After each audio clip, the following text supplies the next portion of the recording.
Carla and Lou here from Brrraaains A Head-Banging Life, gbhblofficial for short, and it's Damnation review and talk through, talking about our experience of Damnation and a night of salvation, the night before Damnation.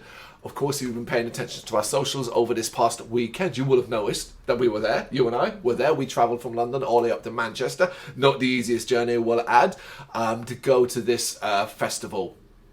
Our second Damnation overall, but first in Manchester, first at the BEC. And I guess why? Honestly, it's simply this. It's because of affordability. It's about time off from work. Obviously, being Londoners, a lot comes our way. We always get a lot of shows, so sometimes it's just not possible to connect up with Damnation in this regard. Yeah. We have a lot of events on the festival calendar now that are becoming more and more regular. We try to get to every year as well. That continues to build. So sometimes Damnation hasn't been on the cards. We, a few years back, basically went to the last one that was at the Leeds Student University place. Yeah. That was our first, and it was an eye-opening experience. We enjoyed it thoroughly. We have very fond memories of it, even if it was at times chaotic and a bit much, and yeah, not knowing your bearings or what to expect. And if you know that place, if you're a regular goer of that event, you know what we mean by saying getting lost, bearings, stages. You know what that is like. You know it. It was pretty famous, but it did outgrow it clearly, hence it's ended up at the BEC. Now, if you wonder what that is, well, it is exactly what it sounds like. It's an arena, so to speak, but what it really is frickin' warehouses.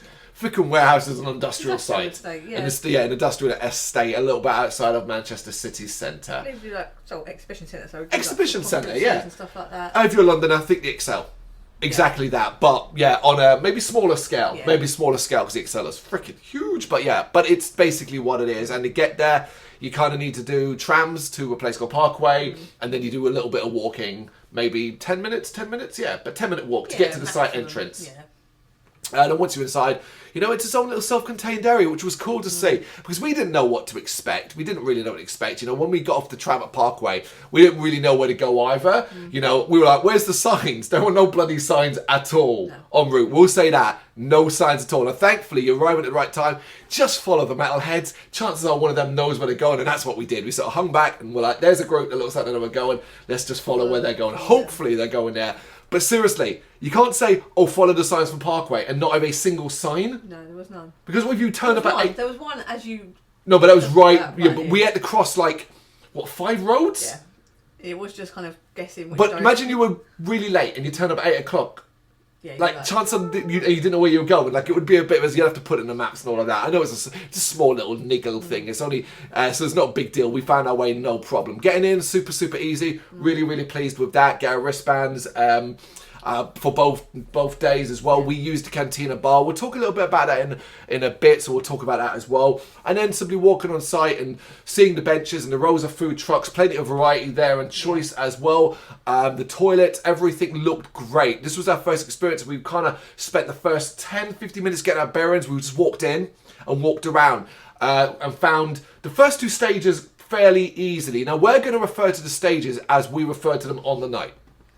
Obviously, they're branded, but they're branded differently per night. Yeah. So there's 3 different brand names for a night of salvation and 3 for Damnation. Yeah. No thanks. No. Large, middle, medium, and small. Large, medium, and small is what we decided they were. Yeah, because I asked a young lady on the very first Damnation merch thing right in the lobby between all 3 stages. I said, can you tell me the pelagic one was? And she was like, and it directed me to someone else on the merch thing. And I was like, he directed us around to where we was almost going to walk anyway, but he didn't it was... Yeah, we didn't know that was an area, so we didn't know. We found the large one, obviously, big ass hangar. There it is, walked in to that one, and then we found the medium one fairly shortly afterwards. Loved it, my favourite stage of the entire time there. I'll explain why, sound wise more than anything else as we go on. And the small stage, the Pelagic Records one that was on Night of Salvation, but I don't remember what it was on Saturday.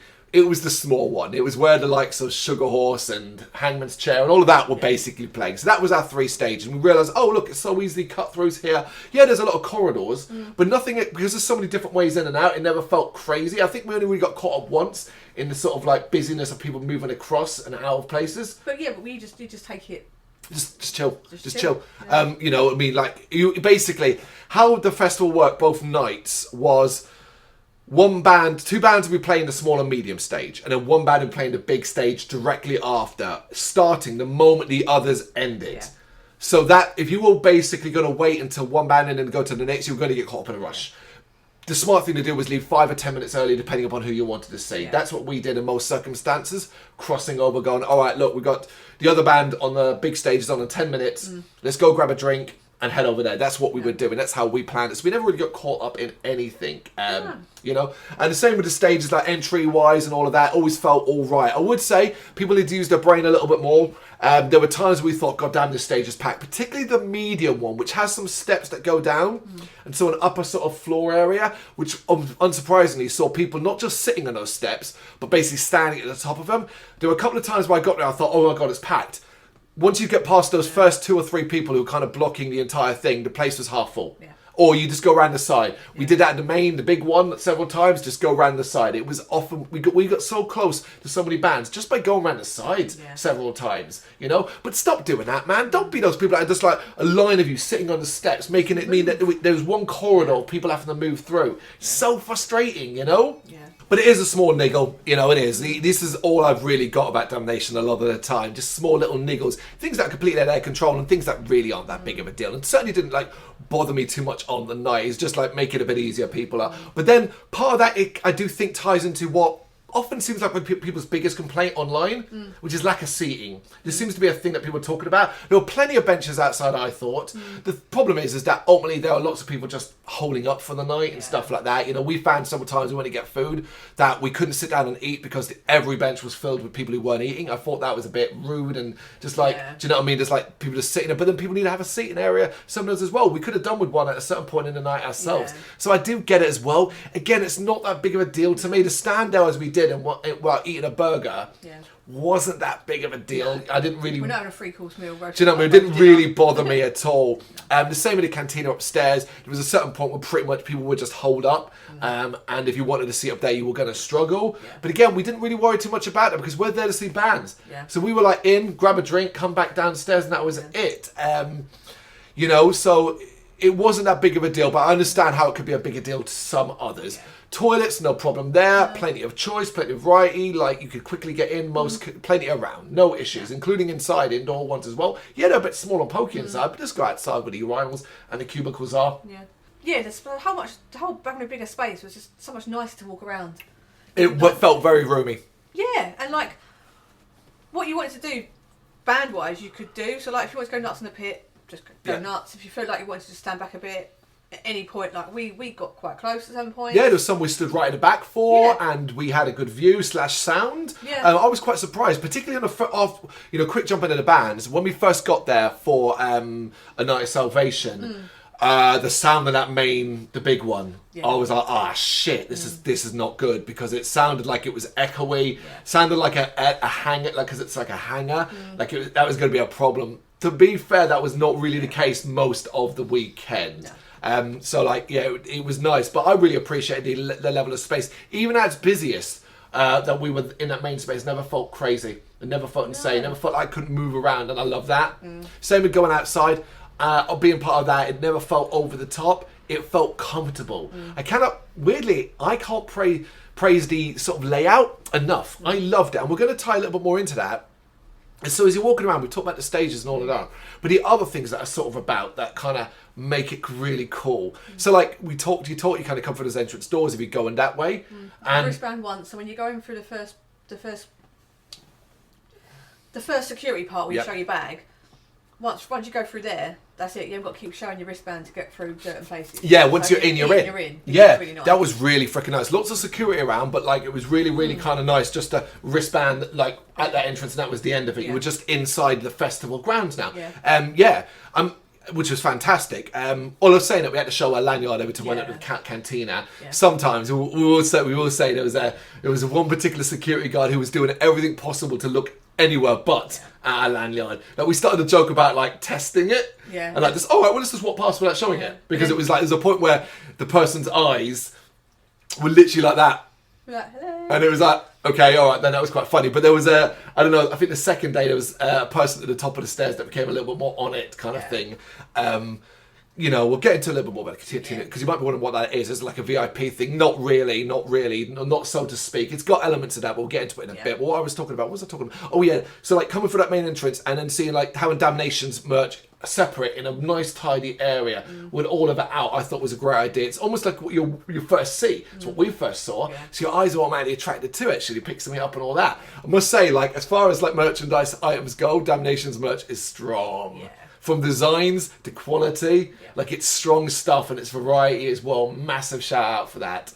We would have bought more, but I think one of the things we wanted wasn't in a size or something like that. Yeah. I think we went to it as well early on, so we were quite flustered kind of thing. A couple of times we walked past and looked at it as well. Really friendly people at that merch stall as well. Must say as well, like sort of seeing there is the word important people walking around as well, seem to be greeting and hugging people and just being generally friendly as well, which is great to sort of see. Felt very approachable. You know, the organisers, you could see them out and about, and it felt like if you went up to them and said hello, they would be more than happy to say hello to you as well. Watching bands, you know? Yeah, I think that's what a lot of people appreciate about Damnation is like the whole it's still there. Community feels, it's still there. I think even with the size, obviously I can't speak for from the very beginning, but like, well, the size is obviously grown in size. But when you explain why and you see the benefits of that, like the personal touch is still there, you know, and long may it continue, you know. Of course, there's only so much they can do, and there shouldn't be too much expectations on them, you know. I see people all the time tagging them personally on social media and all that. Be careful about doing that. They're human people who've got their own lives and stuff like that, because if you don't get the answer you want or you don't get an answer, you end up being personally rejected by it and things like that. But right now, the personal touch is still there. It's cool to sort of see them about and just, you know, even just like, hey, you know, really appreciate what you're doing for the festival and how it's priced and the bands they're putting on, you know, which is, and even the band wise, it's obviously so personal as well. It's why we get these albums in full. It does feel at times like it's a festival being booked for a select few people, but like I think that's still part of its charm as well, and it works because it's affordable too. To a degree, you know, we're coming from London. There's an affordability scale that doesn't work for us, you know. Train tickets were £220 return as well, and it was not a fun journey for us. A train up got cancelled, which resulted in us getting jammed on one afterwards, which resulted in us barely lucky getting seats, only because no one sat in them, even that kind of thing, and it was not comfortable all the way there. It was also delayed.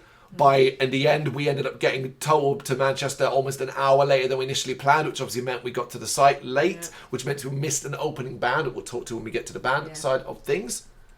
It was that. By our trip back, while we got our train fine and so on, it turned out the train before had been cancelled. So people were piling onto that one. Not pretty at all. I think overall, the weekend, just National Rail in general, because when you look at the forum posts, there's so many posts saying trains being cancelled. But this fucking sucks, you know. I don't want to go off on it, you know. We don't want to go off on this, but we all fucking know. And the fact that we just have to part with this and pay these astronomical prices, it absolutely makes you sick, man. It really freaking does. I drive, but I didn't want to drive. I didn't want to drive freaking feeling rough or whatever. I want to enjoy a drink the night before. I don't want to have to freaking drive for hours just because trains are not just unaffordable, but fucking shit. Honestly, it's disgraceful. And you work for TfL, work for London Underground. Jesus Christ, don't put me in the same boat. You know what I mean? Come on. I think it's, you know, it's all unaffordable. You shouldn't have to pay this much money. It's just frustrating. But you know what? It's fine. But it's like the train back was also late. In the end, it was almost over 15 minutes late in. And we generally couldn't see why. The train sat at Manchester, was there early, like 35 minutes early, then left late. How did that happen? Like, come on, you know? But we know other people had crap journeys as well. It seems like some people had maybe worse than ours. So if you did, really, really sorry that was the case. Fucking sucks. And, you know, we suffered it as well. I, not know Manchester too well, booked a hotel that I thought was really smart and clever, halfway in between both, from the city centre and towards Damnation. Was not a great decision in the end. Thankfully, with the tram station fairly local to us, and we quickly worked out the route. But lesson learned, next year we're just staying in the city centre and we'll do a tram out. It's, you know what I mean? Like, it's much more sensible because we were in a little bit in the middle of nowhere, and what we paid for the hotel did not warrant the price, and what we got as well was not great. But overall, our experience of the city as always was great, you know, and the festival overall. We're talking about people. Like, we never ran into any dicks. We never ran into anyone being mean or horrible. I never ran into anybody that I thought looked like they had too much. Tell a lie. There were a few that looked like they might have by the end. But for the most part, everybody looked to just be having a good time. And so we had a lot of people catching up with as well like that. We didn't run into as many people as we'd hoped. You know, we like to try and run people that we see maybe like once in a while at the festivals. But, you know, we ran into, you know, a couple of people that we knew, and that was really a pleasure to see them for the most part. But most people are on the rush to go somewhere else. Yeah, that's the thing. Yeah, you know, it's like hello, and that's kind of basically it. You know, you know, and Stuart from Ionia during 2 of the stab wounds. It's like can't really have a chat at this point, that kind of thing. You know, Harry from Burner, but at that point he's gone off to see a band. I think who had just ended during that Gatecreeper? Was it Gatecreeper? Who would have ended? Oh, I've forgotten now. I've forgotten. But yeah, I think it didn't take long to kind of relax a little bit. And get our bearings. There was something that I'm still intrigued to know what went on. But someone with a ring light. Oh, this whole ring light thing. So it seems to suggest that there was some sort of influencer there with a ring light walking through the crowd filming something or whatever. Being quite obnoxious. I don't know that. We did see the person though, where we were standing at Russian circles, just out of the corner of my left eye. So we're standing as the stage. And I remember seeing someone go by with a ring light, but truth be told, it's phones that affect, like, I'm used to seeing these sort of things. Yeah. Do you know what I mean? Like, to a degree. I mean, I remember thinking briefly, that's weird, a ring light. But, like, do you know what I mean? Like, I didn't think too much of it beyond that, you know? I didn't realise that it seemed like it may be more in the middle. People were a bit more annoyed and offended by it. I'd like to know the full details of what went on there as well. Anything else before we get to the band? Oh, no, of course. Right, 2 big things. Right, oh my God, let's talk about there's 2. One's majorly positive, the other's slightly tinged with a negative air. Let's do the major positive one first. Oh my God, everyone start doing this. Please do this, because the festivals that do it are the bomb. Damnation does a merch tent. A merch tent, you know, with tables and bands setting up their stuff and selling it before and after their sets. Oh my God, I love this. I goddamn love this. You know, we first came across it at Slam Dunk. Absolutely loved it there. It was a great chance the very first time I went in Leeds in 2021. That was when Dan, you know, he ran into, you know, bands at the merch tent afterwards as well. Pictures taken with them. Mangata does a merch area. It's just like, do this, please do this. And seeing a Damnation and walking around and seeing bands selling the merch afterwards, we ended up buying more because of that, because we were talking to band members, and it's just like, cool, you know? We were joking with Hangman's Chair about, like, give us that last t-shirt then, because you ain't got to bring it back with you. Yeah. Do you know what I mean? Like, it is brilliant. It was hilarious to sort of see some of the queues for Dragged in the Sunlight, obviously that queue. Insane, but Nails merch was like... Yeah. And obviously not every band was there, you know, Cradle of Filth were there selling their merch and stuff like that and so on. But the people that were on their tables were really, really friendly. It's just great. You know, you're getting things signed then as well. I saw people, we you know, went to see Gillian Carter during the weekend, didn't know anything about them, then got to talk to them afterwards about how good it was and how much we enjoyed it. You know, guys picking up loads of vinyls for them and getting them stuff signed. Like, that was just so awesome. Oh my God, we have banged on about this for years for a certain festival, big festival we go to. This has to be the norm, guys. Not only is it really fair to the bands and really cool to see, but my God, it's for fucking us. The amount of times we were like, okay, we got a little gap.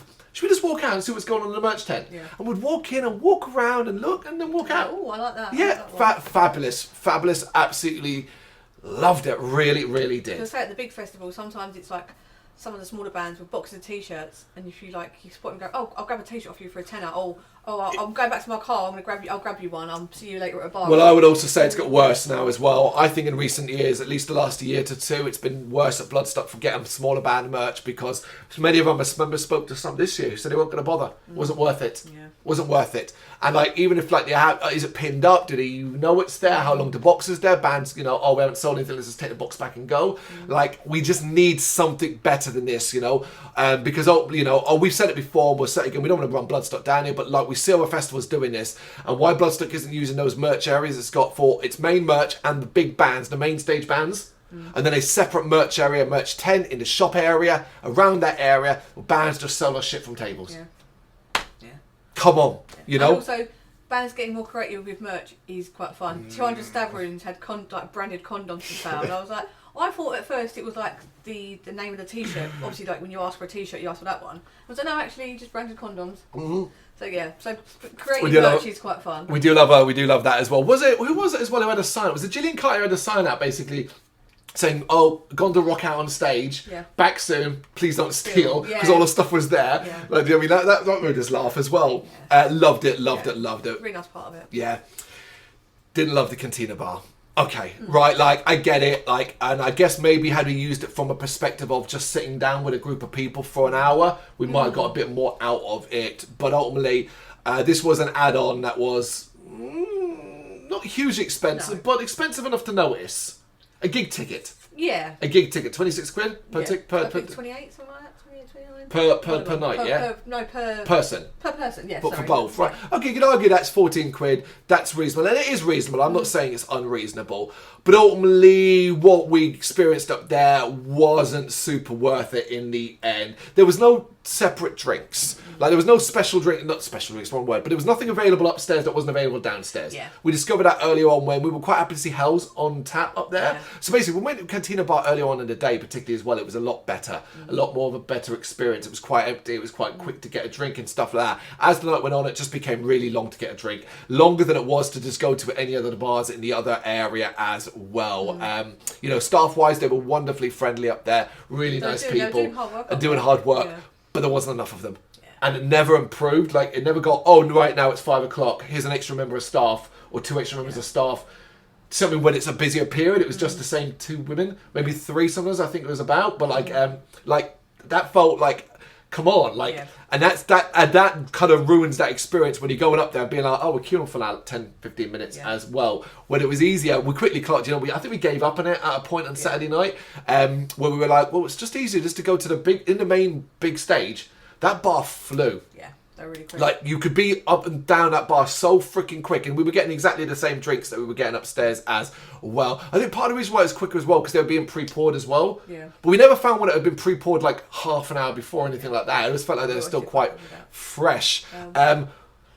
And those staff, my God, how wonderfully friendly and lovely were those people. They really, really were. Everyone I went to had big smiles, even at the end of the night, and no doubt many drunk people and stuff like that. And in particular, because of my biggest criticism, and I'm just surprised this hasn't come up more. I guess maybe it was what people were drinking. They ran out of whatever that IPA was. Hazy something. And they ran out of Hell's by 6 o'clock. It's about 6 o'clock I went upstairs, first canteen, and it was gone. Then downstairs and it was gone as well. And I was doing like, oh.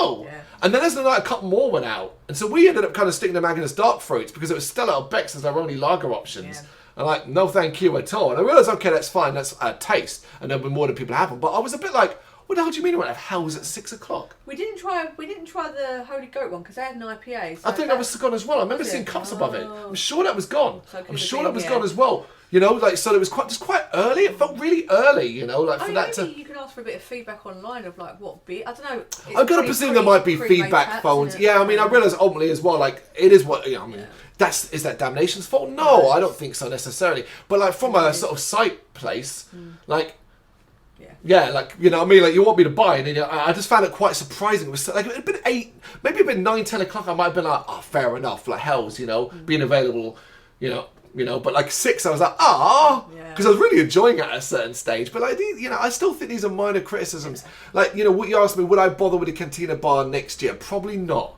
Probably not, if it's an available thing, just because I don't really, because like as well, even like the sort of separate toilets upstairs, you could fit 4 people, 2 in the urinals, 2 in the things, like, just go downstairs. Everything was quicker elsewhere. Yeah. So, but I think, like I said, maybe if we'd used it from a perspective of we were going to sit down with a group for an hour or 2 and stuff like that.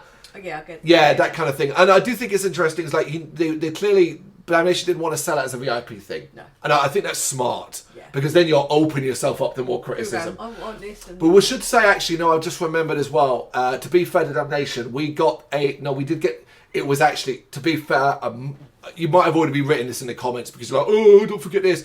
We got the lanyard free with the times and all of that. Yeah. That was £10, I believe, for the merch store.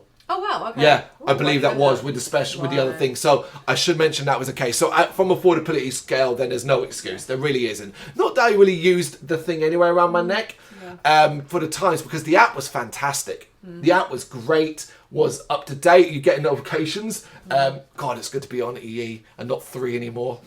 God, it's good. We get notifications about signings.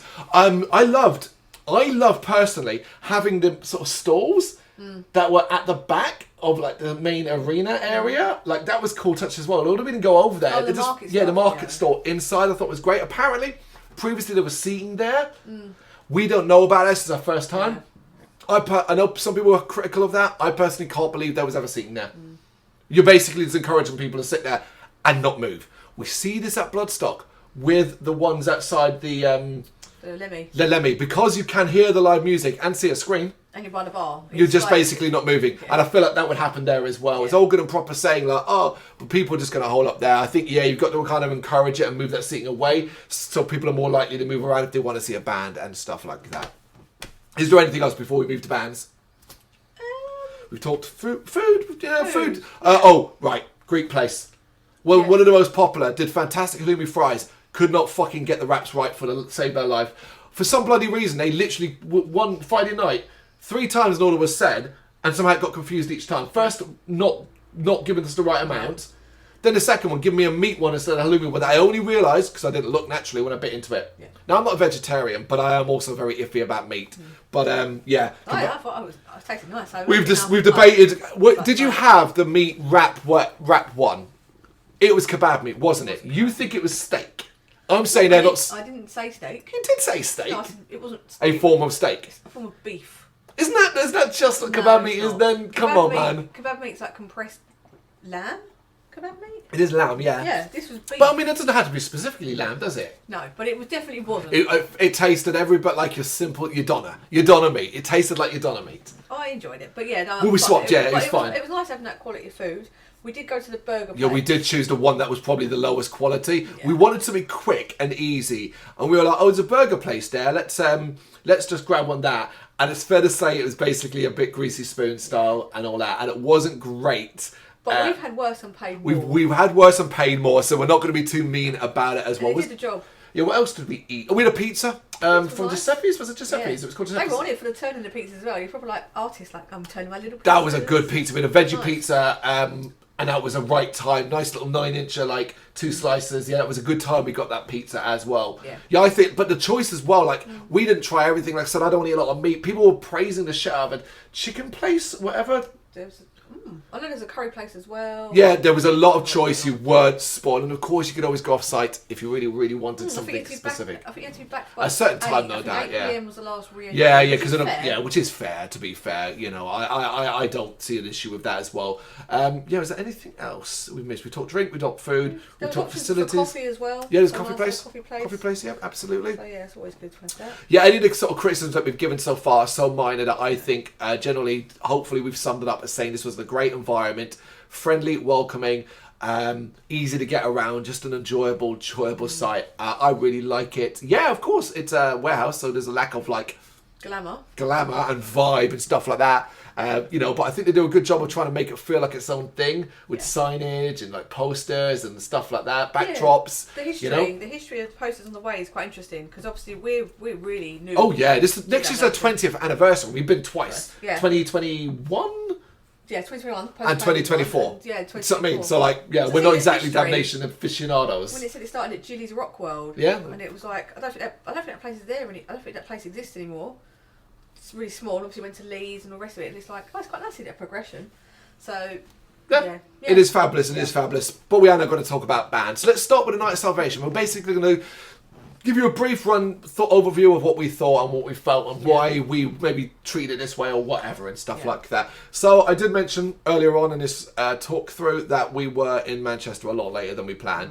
By the time we settled in the hotel, and our plan was still the same. We were going to go to the hotel, drop our bags effectively, and just go because we were going to eat later in the day. We decided, and we just wanted to get to the place and stuff like that. We did the same thing. We got in, we dropped our bags, but by then it was.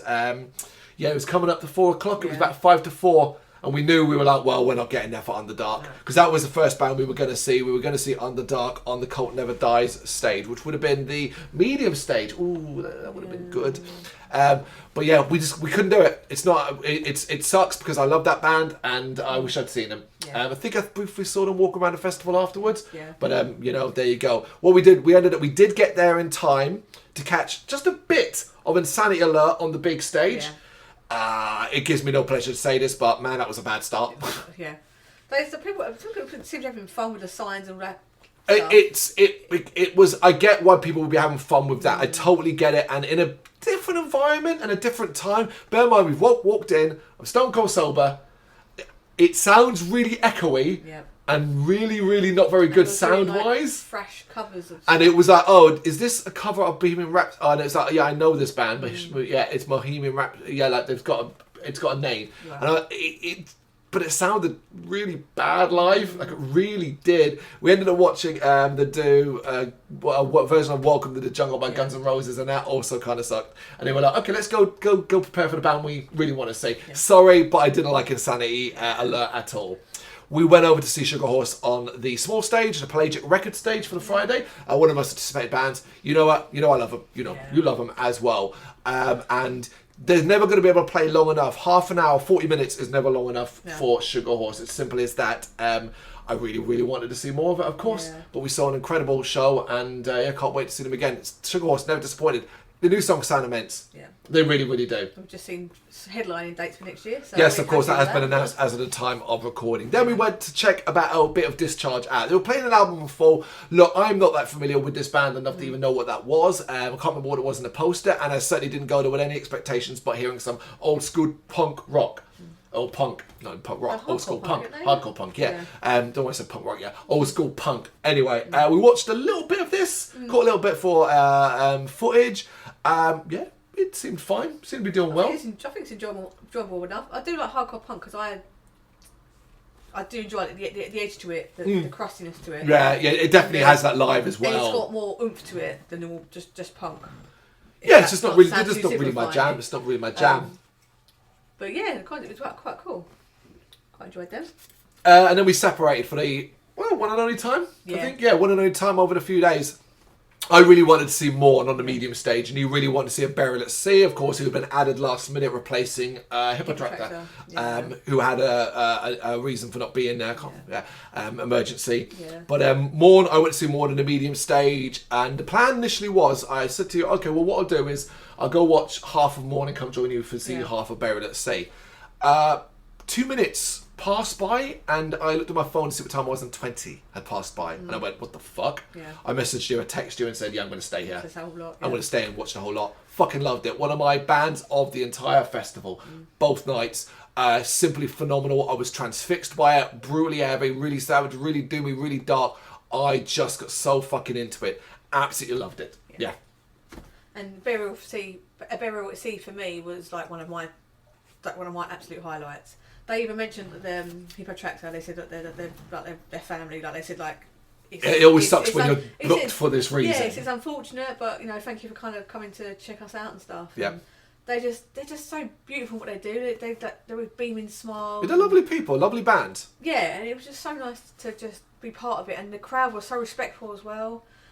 Seeing them in London, there was a lot of chatty cafes, and it really took me away from watching them. And so that memory of Damnation replaced the London gig, and it was just incredible. So yeah, I'm glad that worked out as well. I'm a fan of a Burial at Sea, not as big as you are, but I do concur what you say there. I do think it's worth mentioning. You go to see these bands because someone did it during Sugar Horse, during the slow part of The Shape of ASMR to come. There was a clear audible someone laughing and joking, like shut the fuck up. Yeah.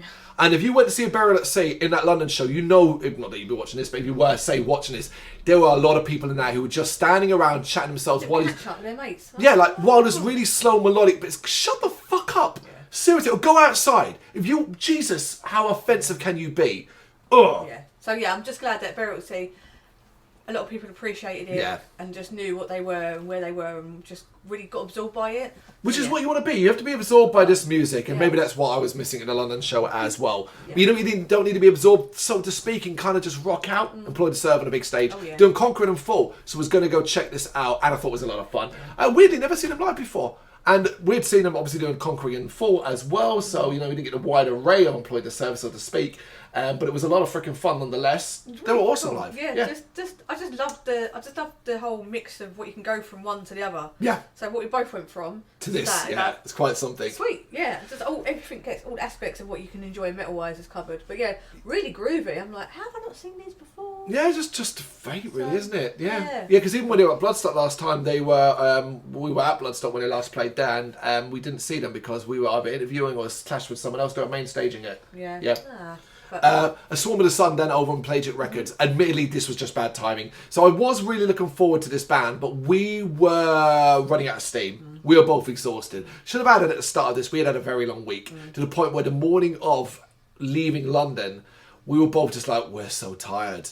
This was going to be hard work, like even getting there. It'd been a very long week, so but we were also conscious that we didn't want to go too hard and heavy of a night of salvation because we wanted to try and have a really good night's sleep or a best night's sleep we could have for a night of salvation that we could then go to Damnation and just really have a great time. Yeah. So we're super conscious. So we kind of went to Swarm with the Sun and we were winding down.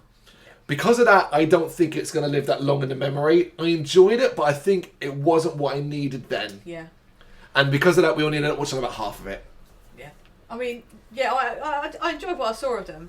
And I think we did make the right call. I think the next year being 2 days, I think we've got more of a game plan. Having like a nice chill Friday, set ourselves up physically for a 2 day. Yeah. Because we'll treat it like a Bloodstock kind of thing, like a festival like we would do normally kind of thing. We've got a way to work those, and we were doing it here nonetheless. Yeah, because there was a couple of bands that I was a bit like, we did make the right call, but it's like, oh, next time they play, I would definitely be up right. Yeah, I mean, particularly the end of this night, because the second half, we went and watched the rest of Mismore over on the medium stage, black metal, and enjoyed that. I thought that was pretty good as well. But then, like, you know, you had The Ocean, Cult of Fire, LLNN, and Decapitated playing. We didn't watch any of them. No. We left. Yeah. We said, okay, we're both really tired. Let's just go back to the hotel room, wind down, which is basically what we did. We'd eaten as well a couple of hours ago. We'd stopped drinking. We went back to the hotel room. We got in bed. We put the TV on for like an hour. Yeah. You fell asleep first, and I fell asleep. And that was what it is. Really boring, but like, say in an good example, I had Damnation Day 2, like, or the day of Damnation itself, been like starting at 3 or 4. Might have been okay. Starting at 12, and we wanted to be there from the start as well. So we were like, okay, we're going to be up early. We're going to be leaving about 11ish, maybe a bit earlier. We want to make sure we ate well before we left. And you went out in the morning and got McDonald's and all this stuff. Do you know what I mean? Like we were basically really adult about it. Yeah. Really boring and really adult about it. But to be fair, you know what? I'm not too bothered about missing too many later bands. You know, I would have liked to see Decapitated, but it was an album full. It's Negation and full. And I'm not, you know, I think I said before, I'm not always the hottest on these album full stuff. So in the end, I still think it was the right decision. Yeah. Even if I have that guilt, you know, that I missed bands guilt, you know. I'm fucking 40, I'm hardcore enough. Doing a whole day of Damnation. We saw 24 bands. We counted 24 bands over the entire 2 days. That's a hell of a lot. We do a lot. We run around a lot. Which means when we got to Damnation, we were there for the start. In fact, we were there a little bit afterwards. Now, we said at the time, if you remember the build, I said it would be cold on the day. What were we feeling? Would we see Pine or would we see Enforce? Playing at exactly the same time, what were we feeling? And we decided we wanted to start with a bit of heavy thrash. Yeah. So we went to see Enforced, starting at 12 o'clock on the medium stage, which was the Holy Goat Brewing stage today. I really liked them because I enjoyed them. There's all kinds of like, I'm not one for genres. I get really confused quite easily. It's groovy thrash. Thrash would have been a grooviness. It's more like 80s, like Slayer kind of. It's got a bit of death as well, and a bit less thrash, isn't it? So then there's other bands we've seen that are fresh, that more like party fresh. Can I call that a genre? I don't think it matters. Yeah, it's still thrash metal though, just thrash. But, I enjoyed it. Yeah, I enjoyed them as well. I thought they were good. It was good. Yeah, it was a good start to the day, and then we went to the big stage and watched a bit of A.A. Williams. Yeah. Look, folks, I don't get it. Beautiful voice, can be really heavy at times, really atmospheric and stuff like that. But I wasn't feeling that at this early in the day. No, it was all right. Yeah, because I was annoyed with myself because I did check some of the stuff out beforehand, thinking, "Oh, I'll make a note of that," and I didn't. And then when she covered, when she did that was it, the placebo cover. Without You I'm Nothing, I was like, oh shit, that's what stuck out in my head of me wanting to go see, because she did a whole album of like reworkings of songs, EP or an album of reworkings of songs, and I really enjoyed that and their other stuff. So yeah, I think maybe later in the day it might have done a bit better, more for me, but I did still enjoy it. Yeah, you kept going, it was a placebo cover, and I was like, I don't care, I don't like placebo. But then on Dan's recommendation, we were torn between High Parasite and Gillian Carr, but we thought more people would end up going to High Parasite because of the Aaron Stanthorpe connection. So we thought, let's go. Dan recommended going to see Gillian Carr, who I didn't know at all. So we decided we'd go over and see them. And we're glad we did on the medium stage. They absolutely rocked. That was so much fun. And they were beset by problems. Goddamn, baseline problems. Yeah. They knocked the mic off at one stage. Like there were problems during it, but they recovered really well and delivered what I think is probably the most energetic set of the entire weekend for us. Yeah, I love them. Yeah. I just feel so like tense when things go wrong because like these bands got limited time. You're like, oh man. Yeah, and this took a little while to fix as well, didn't it? Quick fix for these people. Like it's a UK debut, but yeah, really like, and we bought merch. We loads of them afterwards. Yeah, it was real pleasure. Real good find of the find. Yeah, and then, like it's stunning. Like, oh, this must be a new band. Nope. Like a new band. Nope. But they're the UK debut. Yeah. So that was incredible to experience as well. Talking about incredible experience, Celeste.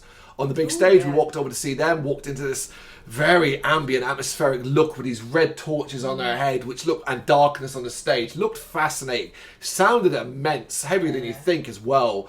I really enjoyed Celeste. So heavy. Yeah, really enjoyed them.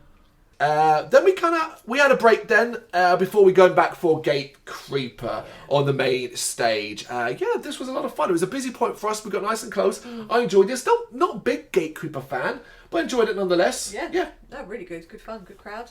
Yeah. And we kind of rolled into a theory of lovely heaviness of this because then we went over for 200 stab wounds, and I love that. Yes, I thought that was fab, man. I had a really good time with 200 stab wounds and stuff like that. You know, it's there's a tongue-in-cheek approach to them as well. You know, it's just that sort of silly, violent aspect. Song cut you into itty bitty pieces, itty bitty pieces, yes. The crowd got it. There was crowd surfing, and it was heavy, it was fast, it was intense, it was good fun, and we kind of swapped it over to go see Neo Obliviscarius.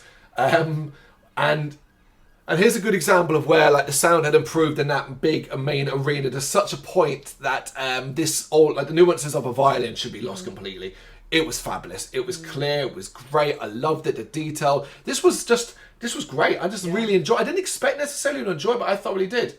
Yeah, just the combination of it because when that guitarist, there's a part where the violinist, that's the right word, was playing against the guitar. Yeah.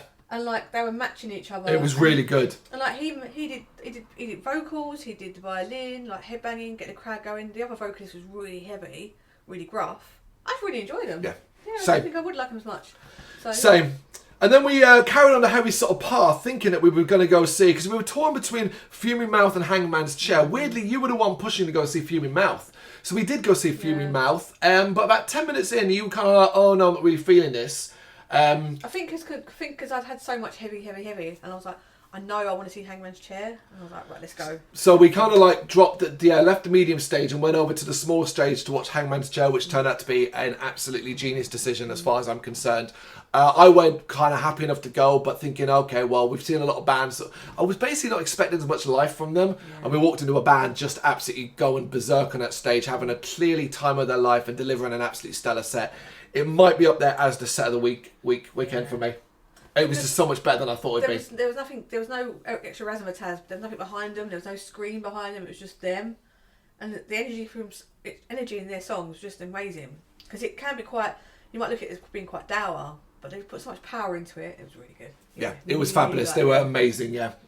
Nails, obviously main stage, one of the most hotly anticipated bands of the thing. I couldn't really gauge how busy it was because, unsurprisingly, still quite far back for this. Yeah. But my understanding is it was quite chaotic up front. Of course it was going to be. I was excited to see them as well. I really, really was. And it delivered what I thought it would, which really is good. Crunchy, nasty Nails noise. Yeah, short and sweet as well. Like, don't I say you're welcome. Like, I love it when bands are like that. Really appreciate that. And we went over to Memoriam, mainly as much out of like memory-wise. Now, last time we saw Memoriam was at Damnation, the previous one. And I just remember them being really, really good there. And they were great here as well. They're a really likeable band. They sound great live still. It was quite like not that busy in the medium stage as well at that point, so we got quite close. I just really enjoyed Memoriam. Yeah. I always do. The band, like the crowd, like there's like, you feel like they love radiating from us. I go in front of us shouting like "Love you, Carl," and you're like the frontman just seems like so nice. Yeah, he's genuine. Yes, yeah. And still, still enjoys it. And with older bands, sometimes you feel like, oh, can they carry on like this level and stuff like that? Is it just kind of like a bit wheezy now? Should I just pack it in? He's killing it. But like, no, it just still feels really solid and stuff. There's no signs of them like, I don't know what type plans are retiring and stuff, but they're still going strong. Yeah. I really enjoyed it, so that was cool. Same. And then we thought, okay, well, we know Bleeding Through we're doing an album and fall from that very early days. Let's go check this out. It's, whatever, and let's see how we're feeling. We thought we wouldn't watch all of it, but we'd watch a bit of it, but we probably watched less than we planned. And that's simply because I didn't think it was very good. I thought the sound was off. It sounded muddy, and it's sort of just the really old school feel it had. It's kind of like, it felt really out of place. Like, you know, like it was like, oh, this just feels like, it felt too retro for my taste. Yeah. So we kind of watched only a few songs. We're like, nah. But those few songs, I didn't think it sounded very good. No, and I think all the other bands have got so much different nuances. We had gone so strong that walking into something that wasn't as good, we were like, whatever. Yeah. Then we went, I think during that period we ate and messed around a bit before going over to the small stage to watch Into Armour. I don't really remember much about this band. Not if we drunk, because weirdly enough, we'd had a point where we stopped drinking completely. Drank water and Diet Coke and all that, and then kind of were like, oh, at the later part of the evening, then have a few more as well. So like, it was quite a balanced night for us. But I don't really remember a lot about Into Armour, except that they were heavy. Yeah, it was good. I really enjoyed them. I thought they were. It was weird because that stage wasn't that heavy overall. No. So it was like, oh, this is not this stage. Yeah, it didn't. Yeah, it kind of stood out. Yeah, but it was getting heavier as the night went on, wasn't it? Yeah. And then we went over to the big stage for Russian Circles, a hotly anticipated band, obviously instrumental, you know, as well, which I think definitely affected their crowd that was there. I think that even if you really like Russian Circles or you were intrigued by them, an hour of this late in the night of Damnation, I could see it started to wear me down, and I liked this band. And there was a point, I think, as a duo, I was like, should we leave a little bit early, go do this, and then go watch Ahab or something like that? I think we were thinking about going to see Dragged in the Sunlight, but we then thought, oh, it's going to be rammed. Yeah. This is going to be a popular band. Yeah. So we decided to go watch Ahab as well. I did really enjoy Russian Circles. I just don't know if the instrumental sort of posty side of thing a bit later that night was I don't know, not the right choice, because they deserve that booking and that size and stuff like that. And the whole point of the variety is to kind of move the crowd around, and there's something for everybody. I did enjoy it though. I did really enjoy it. They sound immense, but yeah, like sometimes your brain naturally goes energy. Yeah, kind of like something faster and heavier. I don't know. I wasn't booking it. So where'd you put Russian Circles if not there? Yeah. Ahab. We went and watched a bit of Ahab on the small stage as our second last band. Yeah, don't know a lot about them. No. Nice and heavy. No, yeah, I remember people saying, "Oh man, the clash between that and Dragged in the Sunlight was a big." Yeah, okay. Like they were really gutted about that clash. So yeah. And we ended with Cradle of Filth. We did go see Cradle of Filth. Cradle of Filth. You know, Cradle of Filth on the big stage, doing an old school set and stuff like that. Quite excited for it in the end. Actually, once it kind of built up, and seen Cradle so much that it's hard to be that excited about them anymore. But once you kind of see the stage set up and you get their intro, it's kind of cool. They're merging. They're game these days as well. The Cradle of Filth, they're such a tight machine, like musically and how they perform on stage. And the old songs sound really strong too, live as well. The nuances that comes from a band being older, Danny's vocals still works. I mean, he still sounds immense. You know his screeches sound immense. But there's something that I can't stop laughing over. Once you notice that, once it's pop. Once you see it, you can't stop seeing it. But like the amount, his little G up on the spot and his shadow boxing and stuff like that. It's so much fucking fun. He was doing so much of that. The fire. We should mention it was great to see bands on the big stage having fire. Nels had some that we saw. Nels had some. Applaud the Servant some. That was the first one we did, and Cradle had loads, and that was really cool. It was just jets of fire, but this is a cool touch. We watched about 45 minutes, 40 to 45 minutes of Cradle, and we left with the last 20. I think it just hit us then. I think we were like, right, we're done and we're tired and it's time to go. So we slowly made our way back out. Ran into a little trouble on the way back with the trams ending early. Ending stops early. For some reason, it wasn't going further than a certain stop for us. I think one did, but later we decided I think it was so late that we realised we could walk from there and still basically get back to the hotel at a later time. Then we struggled to find a blooming shop open with water. Like middle of nowhere, it felt like we were in a residential area with no like little shops open. Eventually found one, thankfully. So next year being in city centre will be a lot easier and better for us. But we went to bed that night pretty freaking satisfied and got the next day drink to sorry asses back. But yeah, I mean, amount of bands we saw, like even the ones that didn't necessarily work for me, I think like the ratio so high in the other end that it's nothing but a positive experience overall. I think the entire experience has been super positive. I said beforehand that I didn't know if Damnation could be a yearly thing on our calendar for us.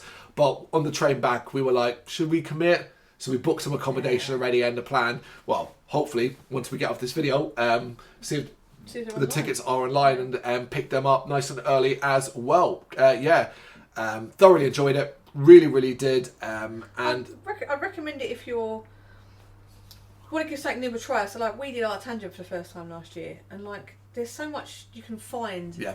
So like don't go to somebody sometimes expecting to know every single band, but just dipping in and out and just enjoying the day. Because I say, just people catching up, and it was just it was always really nice to see. This is the second time we've done Damnation with the same mindset of going, well, if we see these bands, great. If not, but we'll take a chill point of view. And sometimes we did that where we didn't finish a band because we're like, let's go step out and go walk around the merch area, or just walk. Sometimes all we did was do a lap around the food area, went outside, just walked around it in a full circle before coming back in, and just to take it away from the noise and the sound of music playing, and just to get the fresh air. Like, you do stuff like that, and it's just important to do that, because otherwise you are just racing back and forth and back and forth and back and forth, and fine if that's what your jam is, but it's certainly not ours, and it certainly makes the experience a lot better for us. But I think it's one of the most I think based on what we experienced, it's certainly one of the most well-run festivals of this size and this caliber, and for what they're packing in, I really appreciate it, and I'm glad that we've got our little sites for next year. So, for sure. 100%. There you go. Let's look back at Damnation Festival 2024. What do you reckon? You got any thoughts? What bands did you see that you absolutely loved? Do you disagree with some of our thoughts on some of the bands we saw, some of the experiences we had at the festival in regards to food, traders and stuff like that? Were there any bands we missed that we really should have seen in favour? You know what to do? Let us know in the comments. Thank you very much for watching. If you'd like to see more content like this, please consider hitting the subscribe button. It is gratefully appreciated. You can find us over at gbhbl.com, our full website where reviews, news and so much more goes up daily. We're also on all social media platforms: Facebook, Instagram, Twitter, Threads, at gbhbl. Just search for gbhbl and you will find us out there. We also have merchandise on sale. You can access the shop via the website.